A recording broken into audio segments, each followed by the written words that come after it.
Hello, everybody. Happy Thursday. Thank you so much for being here and joining us. We have such a wonderful guest today, and we're super excited to dive into all things lean and efficiency. But first off, I want to say welcome to Megan, my wonderful co-host. How are you doing today, Megan? I'm great. It's sunny, so that's amazing. Yes. It's always amazing when the sun starts coming out and stays out later and later. It's been really nice. And then we have our wonderful guest, Phil Ranck with Lean, Alaska. Thank you so much for being here, Phil. Absolutely. Thanks for having me. We'll have to employ the lean technique, though, because it is sunny, so we're going to have to go soon. I'm just kidding. Exactly. Well, we're super excited to dive in and learn all about Lean Alaska. We've been lucky enough to have you for a partner with us for the last few years. So I'm excited to really have this live to be able to share case with those that don't know what Lean Alaska is or how you can help manufacturers and businesses in the state. So first, let's just dive into what Lean Alaska is. Oh, that's such a great question. So I definitely will tell you, Lean Alaska is primarily a Lean Six Sigma company. Now, that's a very broad stroke way of saying it. And to be honest with you, I don't even like the term Lean Six Sigma. What we do is continual process improvement. And I think we'll cover more of that as we go along, because there's so much more than just what Lean has to offer, or Six Sigma, or the collective. So Lean Alaska is a continual process improvement company, and we focus on consulting and we focus on training, and they both kind of feed to each other. It was kind of born out of necessity. So real short background, a couple of years ago, I retired from the military. I joined the Army when I was 18. I joined it for 2 years, and 24 years later, I retired. So I kind of got stuck somewhere in the middle. But that's where I grew in learning what Lean could do. And I was teaching a course. I was down at the Barnes & Noble in Anchorage buying this little book right here. I was buying a bunch of them for students. And a lady came running down the highway. She said, "Why are you buying all of our books?" And I'm like, "I swear to God, I'm paying for them. I'm not stealing. I'm in uniform. Like, I got money." And but she was asking why. And I explained to her what it was. And that transitioned into the same question you're asking: what is Lean? And I was explaining that we look at processes. We don't teach you how to do what you do good already better. We teach you how to identify waste, and we teach you how to identify variation and these cost inefficiencies, and remove basically what we call the noise out of your process, so you can do the thing you do well more. And there were a couple of businesses that were standing around like, "Wow, can you help us with that?" I was, well, just so happens I can. And Lean Alaska was born right there. And then it just grew into more consulting and more training. And here we are. I love that. No, thank you so much for sharing that background and how you it sounds like it kind of fell into your lap a little bit, and you're like, there's definitely a need for this, and there's really nobody capitalizing on this, and something that you happen to do very well at. So I looked throughout the state for other assets at the time, because I was still on active duty and I couldn't find any. And I never intended to run a business when I got out of the military. I've been in the Army for so long. I was just comfortable with doing what I was told. Right? I'd been married for 20 years, so I was really comfortable with doing what I was told. And then when we got done, I mentioned it to my wife, and she was like, "I want to make a go at this. There's a need. Let's fill the need." And I said, "I don't know how to run a business." And she's like, "Well, we'll figure that part out. Let's just be good at this first." And it just kind of evolved. So bringing up your wife, is this a family thing? Because I know your daughter comes in too. Like, how do you guys have it structured? Yeah, it is 100%. So Trish and I own the company together, and I do the teaching, but I mean, she's really the brains of the outfit. Let's be honest. And then we have 2 daughters. I have 4 kids, but 2 of them are very young, 6 and 8, and then 2 olders that are juniors in college. But Trish homeschooled our children because we were in the military and moving around. We lived in Germany for 8 years, North Carolina, just all over. So she homeschooled because she has a PhD in education administration, so it just kind of fit. And when my daughters were 14 and 15, she was like, "You're going to take them to work and you're going to put them through Greenbelt. That's part of their homeschooling." And they did really well. Some of them did better than the soldiers that I had in the class. And then we fast forward to when they're 16 and 17, getting to be seniors. She's like, "Well, now I want you to send them to Black Belt." And then shortly thereafter, I retired. And now Trish and I own the company. Abigail and Amaya were our first 2 W-2 employees. Abigail handles all of our administration, teams environment, training requirements, onboarding. And Amaya is actually going to be training for me soon, but right now she's my other consultant. So when you see me, you'll see her. She'll be the short one trailing behind me. I love that. But yeah, I love that. Family. I love that it's family owned. And then my next question I was going to get into. So when did it get started? When did it kick off, Lean Alaska? So 2019. Okay. So pre-COVID was when the needs started happening, and then COVID is what kind of gave it that violent shove into a virtual space. So when we started, we were primarily consulting in state because that's what people were comfortable with. COVID hit and everybody got really comfortable with virtual spaces. You know, and Megan, you experienced the pads in your place, right? So that's kind of what taught us how do we communicate. And now we consult with companies in Florida, in Georgia, Nova Scotia. We've worked with some companies in China and Australia. So Lean Alaska is more of a catchy title at this point than it is a descriptive nature, because like we are actually in the news media in Florida for about 3 or 4 companies that we're working with. And they're like, you know, we're bringing assets from Alaska to Florida to help work through some of their issues, because we deal primarily with small companies, startups, small businesses, you know, 100 employees and below. We do work with large companies as well, but we seem to have found a specialty with those that are smaller. I love that. And that actually pivots really great into the next question we have for you is, you know, lean manufacturing Six Sigma is often associated with more large scale corporations. However, as you notice, like in Alaska, we do have a lot of smaller entrepreneurs. So how do you tailor these principles and these offerings that you have to meet the needs and the constraints for our smaller manufacturers? Yeah, you know, really, process improvement doesn't need to be curtailed. I don't actually have to change anything I do. Waste in a small business's process is the exact same waste that I see in a large business. And what's interesting is I see the parallels between the two. I just see it at scale when I work with a larger organization. Defects are defects. Overproduction is overproduction. What makes it a little bit different is the ability to understand that they move at a different pace, they have different requirements, and you have to be more flexible. The larger organizations, there's a very specific focus on the process improvement. They make it part of their day-to-day culture. They have the staff to support, you know, a very regimented lean program. When you're working with smaller companies, it's, I have an hour for you today, Phil, and then I won't be able to have an hour for you in 2 weeks. So when we talk about, it's not the tools that we modify, it's the delivery that we modify. And we find out how do we work in these pockets, which causes us to say, okay, let's do a full-blown assessment of what's going on and then try to associate this with chunks. Like this process will take this many days and this one will take this many weeks.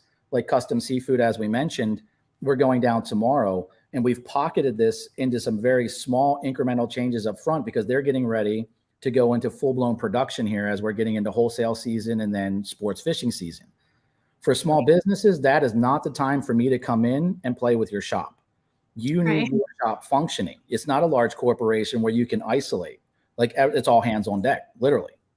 So that's what we've done. And now we've got plans. As soon as we get to the fall, we already have a schedule set ahead that says, hey, in the fall, we're going to focus on these aspects that will take us a couple of months to put into play as opposed to a couple of days. So, but the tools themselves are the same. Like I said, waste is waste, variation is variation, lost in profit is lost in profit.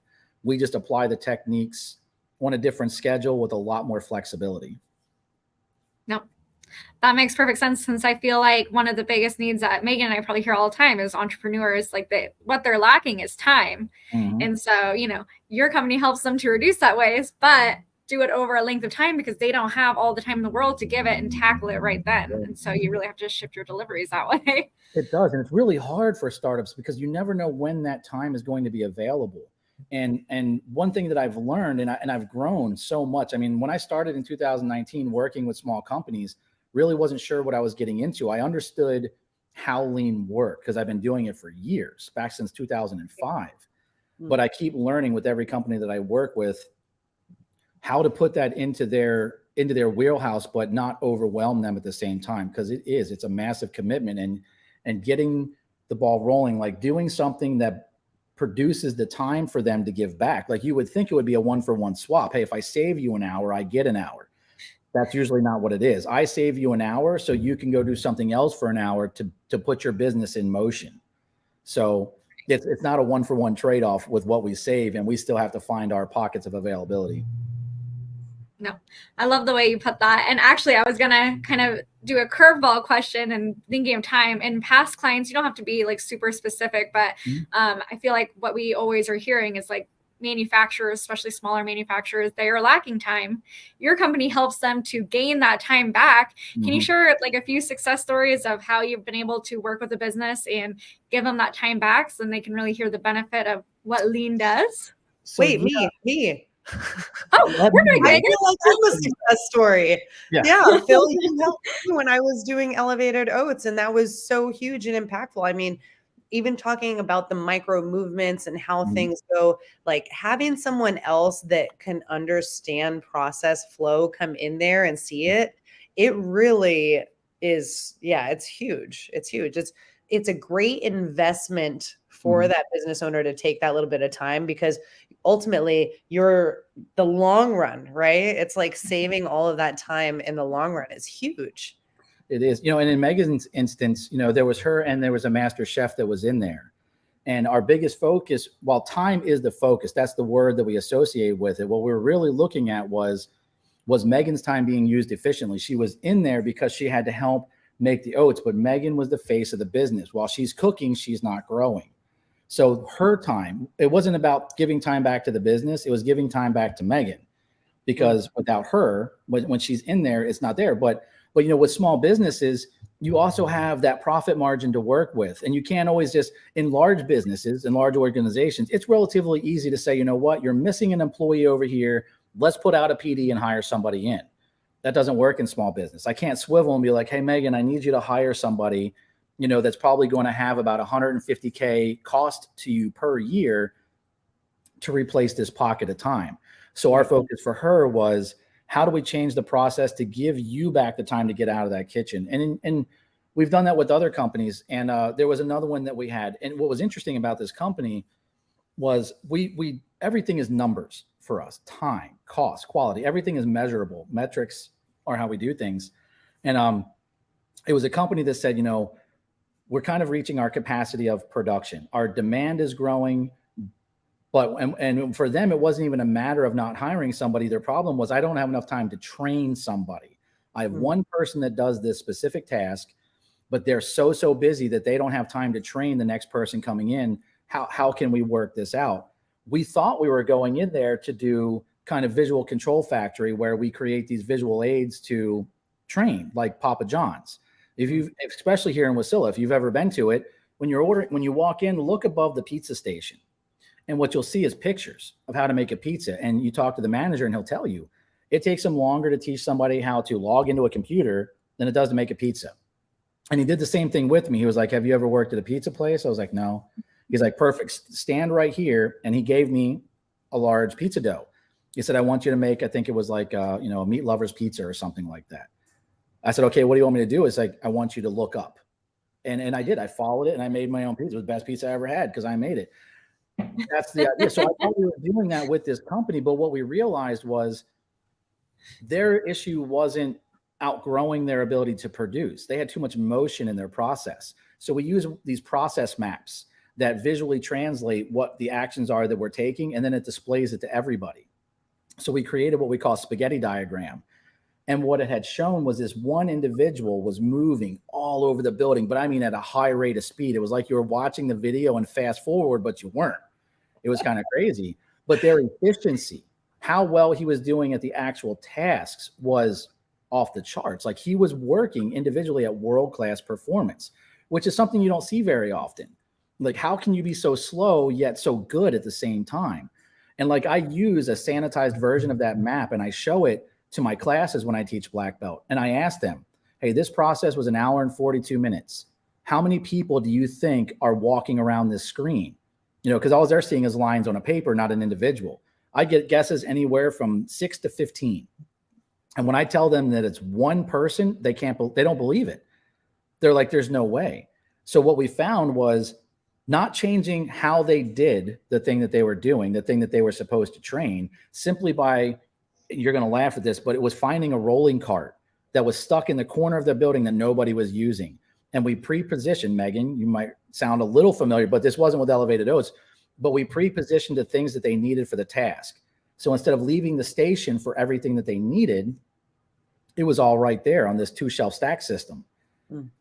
That we reduced their motion by almost 85%. And their time went from an hour and 42 minutes down to 38 minutes. And the only reason we only got it to 38 was they had a 22-minute mixing cycle that could not be adjusted. Wow. So what we did was that was kind of like our immediate shift. Like, okay, now we've given you back almost an hour of time. Now we have time to train because the world's not on fire. So if you want to bring somebody in, but here was the paradox to that. We'd have given them so much time back, they were able to increase production rates by almost like 40%. So they didn't need to hire anybody anymore because they had so much more time to produce. Wow. So, but at the same time, we also laid out a plan and we were like, okay, now when you get to about 75 to 80% production capacity, you know you need to be in a hiring cycle. Don't wait till you get to 100. Right. And those are some of the techniques, and we have those conversations because they come at costs. You know, there's a number value to a person as well. They will typically tell you, running a business, you need to have $250,000 per head of employee as AAR. Not because you're paying them $250, but when you look at insurances and times and trainings and onboardings. So you get to that. That's why we say that 80% production rate, you need to start assessing what's your AAR as a small business. Do you have not only the capacity in work, do you have the capital to make the commitment long-term, or do we need to look at perhaps another improvement technique that makes another adjustment until a small business is there? Like with large businesses, I don't have that conversation. They're usually liquid, stable. So it's very easy, to make financial recommendations that they can just answer immediately. Hey, CFO, we got the money? Great, we're on it. Small businesses, that's a significant event. Do I have enough money to cover $200K for a new employee? This goes beyond my ability to train. Yeah. That was a long answer. Sorry, that was a lot of words. I get really excited. That was beautiful. Actually, Bentley just asked, and I wanted to ask as well for our listeners, what does AAR stand for? So ARR, annual reoccurring revenue. Sorry.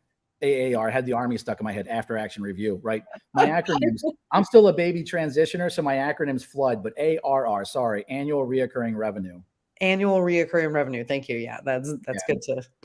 Yeah, we measure their cost two ways, MRR and ARR. So when we're looking at an organization, we start to understand what is their MRR, or their monthly reoccurring revenue, but we look at them on scale for their ARR, because there's actually, again, a shift of how you should grow in terms of leadership.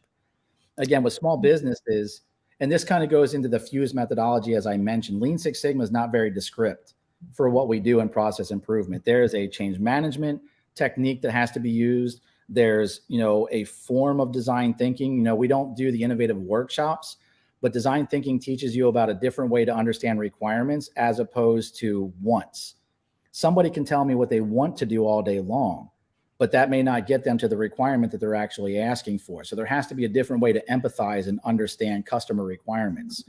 But then again, you have these leadership training techniques that come in with the change management, and then you have to understand the financial aspect, because when you consult with a small business, or it's not even a small business, when you consult with industry, every single thing is tied to a dollar. I grew up in the Army doing Lean Six Sigma, and for 12 to 13 years, currency for me was human capital, was time. How do I get more soldiers' time back?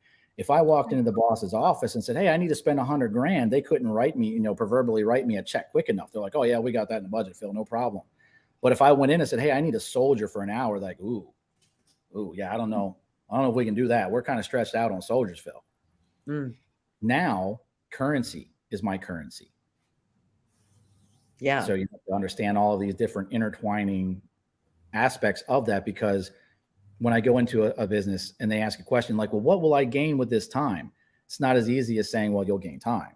Right. That time is going to relate to growth, money, scale, decisions. Yeah. Buy a 12,000 square foot facility or a 10,000 square foot facility. I like how too, it's not just one thing. There's so many things that are affected in a small business, especially when you have that small team, because your hats, they stretch far.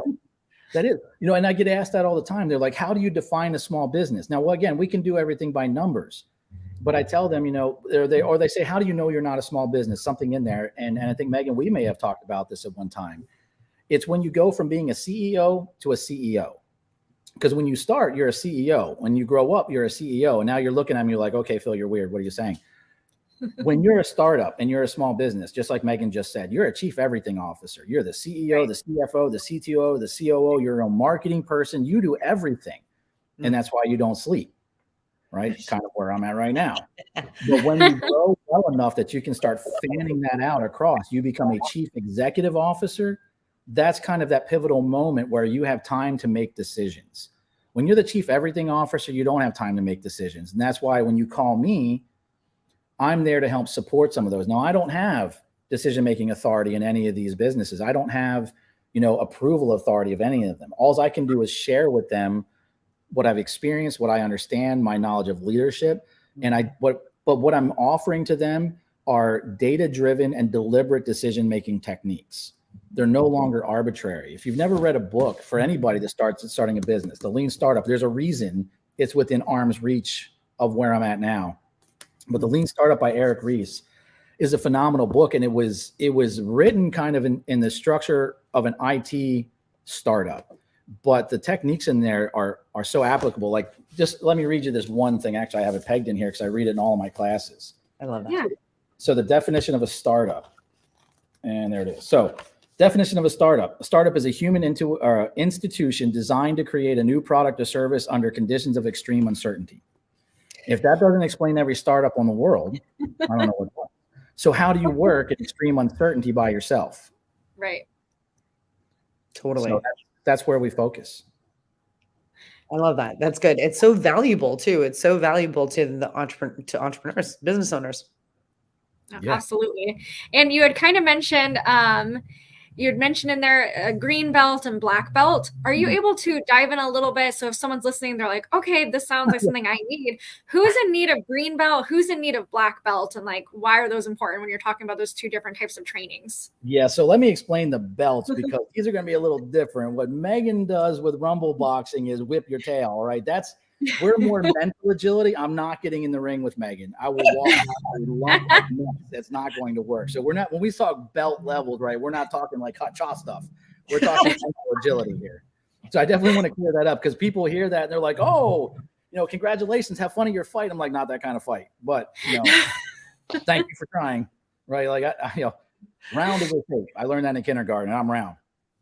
So, but we're talking about mental agility at this point. So the belts, and that's the way the Japanese wrote it, right? They understood the levels, because in Japanese culture, you do have your karates and your kung fu's, and that's where martial art lives.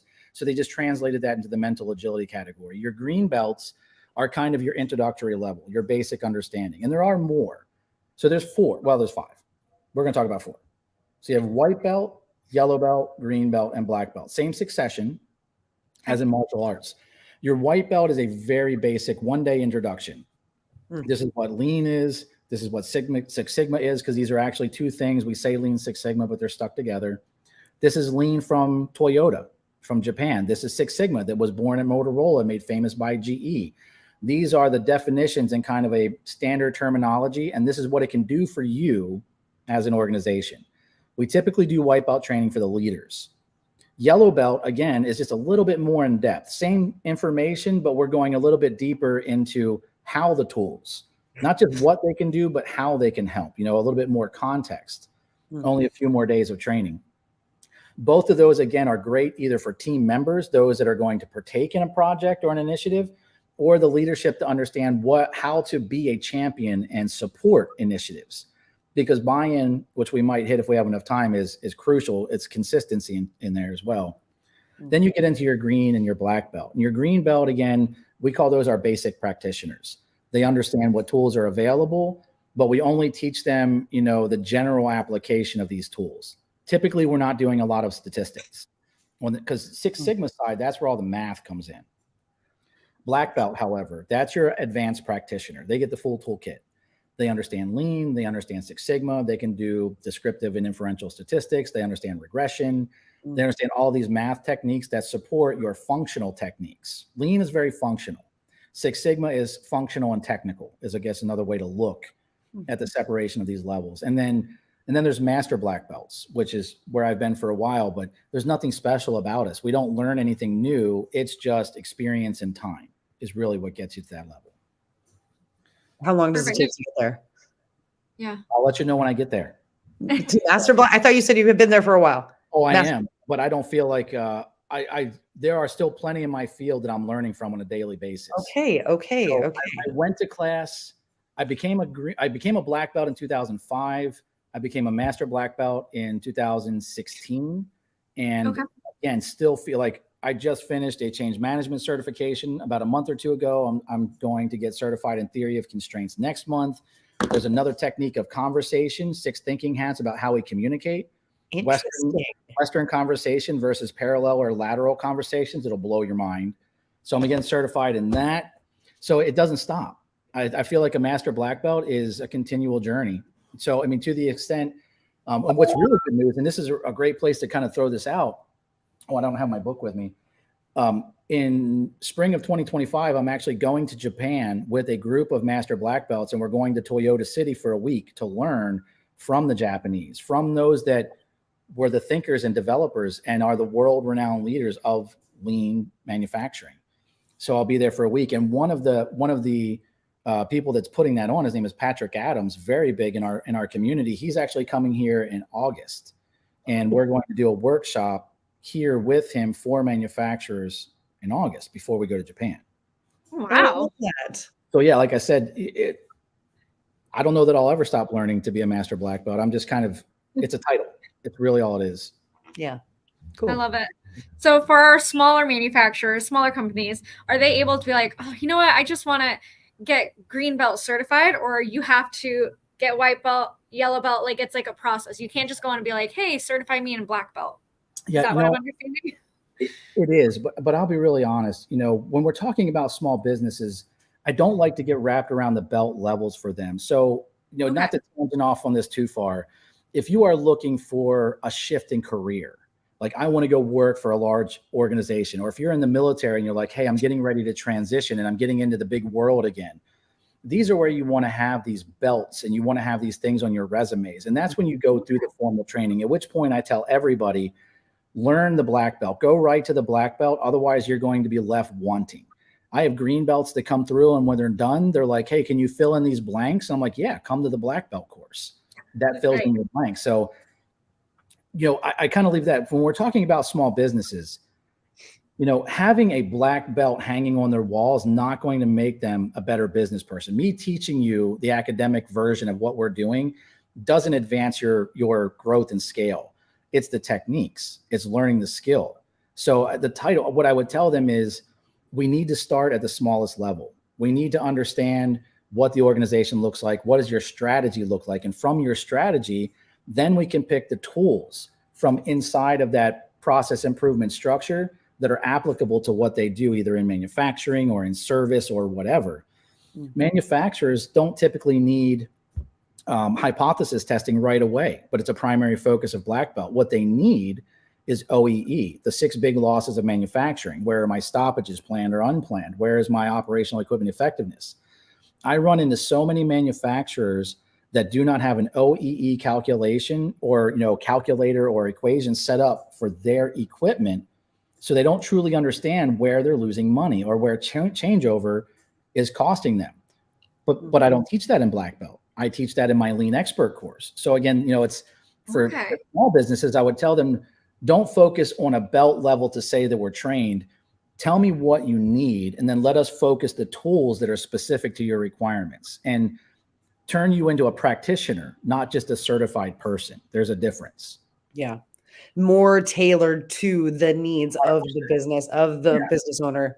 Because I tell everybody, Lean Six Sigma is like a box of crayons. Remember when you were a kid and you got 64 colors in the box and you're like, oh my God, this is the best thing ever. And you're like super excited. And then you whipped out your book and you flipped it over to Scooby-Doo and you're like, all right, I only need 4 colors, for Scooby-Doo. The other 60 are going to sit here. And then when you're done, you put those 4 crayons back and you flip the page and it's, Elsa or whatever from Frozen. And that's 4 or 5 different colors, right? They're all part of the same coloring box. That's the same thing with Lean Six Sigma. It is a breadth of tools. But by itself, Lean Six Sigma is a very heavy technique, and it's used in large organizations that have massive and catastrophic issues to deal with. We only need the 4 colors of color Scooby-Doo at this point. So let's focus on those 4 colors. Let's take that out of the skill set, So we're not inundating you with things that are irrelevant to your current needs. Oh, I love that. Absolutely. No, thank you so much for describing that. So people out there that are like, oh, maybe I need, like, I think that you just described that so well with the different belts, and like you just want to focus specifically on what that small business needs and not just the training. So thank you so much for going in that. I know we're kind of coming up at the top of the hour, but I'm hoping to get one more question out of you. So when we're looking ahead at emerging trends and innovations, what do you see for, shaping the landscape of lean manufacturing and process optimization? And what are you most looking forward to with Lean Alaska? Yeah, wow. So do we have a way to extend it? That's going to take a minute. That's a lot to unpack. Emerging and lean manufacturing. I mean, there's the undeniable emergence of technology, and we're beyond just machines. We're not in the industrial age anymore. We're in the technology age. And again, undeniable that AI is here to stay. Now, I would tell everybody, while AI is an absolutely wonderful addition to technology, it's not your easy button. It's not the answer. Adding technology to small businesses is not the immediate go-to, because if you automate a poor process, it's just an automated poor process. You might see a very small incremental gain, but not enough to really grow at scale. And it's the same thing. They're like, I just want to use AI to fix X, whatever X is. Well, you have to understand the background of AI. AI just doesn't wake up one morning. It has to be taught. That's where machine learning and deep learning come in. So it has to see the right way to do something enough to understand what right is. And so that takes time. It's just like a toddler, right? You can't just wake up and be like, all right, I need to do your alphabet. And you're just trying to figure out how to give it a pacifier. There's a difference. I don't know why those analogies are coming to mind right now. I don't even have babies in the house. But anyway, so where do I see the emerging? Technology is here, and lean manufacturing and those that can capitalize on what technology can do functionally and correctly for them is where I see this going over the next few years. But I kind of feel like it's a staged effect. It's kind of one of those things where let's first start off stage one. Let's find out what's wrong. Stage two is let's use these tools that we're comfortable with and we're used to start addressing what is wrong. However, I want to also identify what emerging technologies will support you when your processes are ready for them. Because what you don't want to do is also get all the way to the end and you're like, all right, I'm ready for technology, and we haven't even looked into it. Because more often than not, because technology is such an adaptive thing now, they can make it do anything they want. So the sooner you identify what you want technology to do for you, the sooner you can get started in developing that aspect of it, the teaching model, right? So you kind of, it's almost like a race, right? We're going to start off with the process, and then after we take off with the process, technology will trail right behind it. And when we're ready, they can get together and it'll work. And I kind of see that's where it's going. There's a lot of, you kind of get one or the other. You have some people that are like, oh, technology is the only thing. And then you have some older people that are like, technology is the devil, right? Kind of like our grandparents used to be like, don't touch that phone, it'll kill you, right? Well, it's not here to hurt you, but you have to understand the middle ground. And I think that's what we'll see emerging in lean manufacturing is more and more use of technology, but it won't replace the need. Because one thing that technology can't do for us, it can't understand the unpredictability of human nature. And that's what we have to account for. Lean Six Sigma, lean manufacturing still has the ability to understand unpredictability when we are identifying waste and how people can make mistakes. Because that's what you look at. People make mistakes. And if a mistake is not fixed or if it's not dealt with, it translates, it manifests as a defect in a process. If you can predict how people make mistakes, there's a new business you need to start. It's not manufacturing. Where's Lean Alaska going? Wow. Up, I would like to say is probably a short answer, and up and out is where we're hoping, on a trend line. I know we are expanding this year. So we're actually, because of those abilities to consult, again, using technology, oddly enough, we're actually bringing on consultants that live in these other states up under Lean Alaska's umbrella. So they have the ability to tap into a larger community of experienced belts that can support, in their area. So instead of me flying to Florida, now I'm just going to ask somebody to drive down the street in Florida. Love that. So that's one of our growth areas. The other area of growth this year that I personally want to do, and we're getting there now, is I want to become very focused on Alaska. When I can take myself away from having to deal with clients all over the globe, I want to focus more on Alaska businesses. And honestly, what I would love to do if I had my own way is start working with the outlying communities more. So a couple of years ago, I had an opportunity to work with a school out near Bethel. And it was just an amazing opportunity because these are things they don't get. And it was helping the locals understand process improvement to be more efficient in their village with their limited resources. But it was also working with the school that had this really high churn rate of administrative and teachers that came in from out of state. And how do you make processes that they can just jump into and they're not enamored by the slow? And honestly, I would love to get back to that because process improvement, again, you're removing waste, you're removing variation. You're meant to be efficient with what you have. I mean, again, if that's not how outlying communities get by, I'm not really sure what is. So yeah, this year is definitely a focus on growing with businesses in Alaska. And then again, loving to find a way to expand into our outlying communities that are off the road system. That's great. That's good to know too. Cause then, we can always, if we come across those people, yes. I love that. Yeah, no, thank you so much for sharing. We're super excited about Lean Alaska and the growth, and we've been happy to have you as a partner for the last few years. So, and thank you so much for your time, for hopping on here. I feel like we could have, we just scratched the surface. We could have had a whole section of different lives to go into all the different Six Sigma and Lean things, but it sounds like if you're a manufacturer out there or startup and you need help with process improvement, reducing waste, you don't have enough time, Phil, you are the guy to reach out to. And us at the Alaska MEP, me or Megan, we'd be happy to connect you guys with Phil. Mm-hmm. And thank you so much for your time, Phil. Thanks for having me. Really love having fun. you on the show. Yeah. It's always great to connect. I know. Yeah. I love it. Awesome. So we'll wrap this up. Happy Thursday, everybody. Please stay tuned. We do these every other Thursday. So we'll have another great guest speaker next Thursday, and hope you guys have a wonderful weekend. Thank you.